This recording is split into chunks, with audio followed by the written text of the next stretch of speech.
নারায়ণগঞ্জের রূপগঞ্জে অপহরণের শিকার ট্রাক চালক রাজীবকে উদ্ধার করেছে রূপগঞ্জ থানা পুলিশ।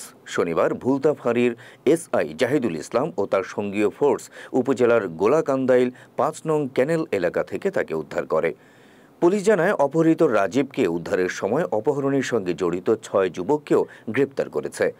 পিকআপ ড্রাইভার রাজীবকে কতিপয় দুষ্কৃতিকারী ভুলতা বাসস্ট্যান্ড এলাকা থেকে সুকৌশলে অপহরণ করে নিয়ে যায় এবং তাকে আটক করে তার পরিবারের নিকট থেকে মুক্তিপণ দাবি করে।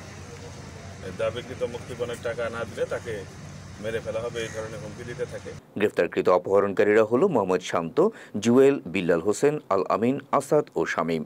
তারা রূপগঞ্জ উপজেলার বিভিন্ন এলাকার বাসিন্দা। এদিকে অপহৃত রাজীব শরীয়তপুর জেলার সখীপুর থানার চরকুমারিয়া ইউনিয়নের বাহেরচর মোল্লাবাড়ির সোরাফ মোল্লার ছেলে। 12 তারিখ দিবাগত রাতে ওই পরিবারের লোকজন এসে আমাদের রূপগঞ্জ থানায় বিষয়টি অবহিত করলে আমাদের রূপগঞ্জ থানা পুলিশ তাৎক্ষণিকভাবে প্রযুক্তির মাধ্যমে তাদেরকে শনাক্ত করতে সক্ষম হয় এবং তাদের হেফাজত থেকে আমাদের এই ভিকটিমকে, যে ড্রাইভার রাজীব, তাকে উদ্ধার করা সম্ভব হয়েছে। এ ব্যাপারে রূপগঞ্জ থানার ভারপ্রাপ্ত কর্মকর্তা ওসি দীপক চন্দ্র সাহা জানান, অপহৃত যুবককে উদ্ধার এবং অপহরণকারী ৬ জনকে আটক করে নারায়ণগঞ্জ আদালতে পাঠানো হয়েছে।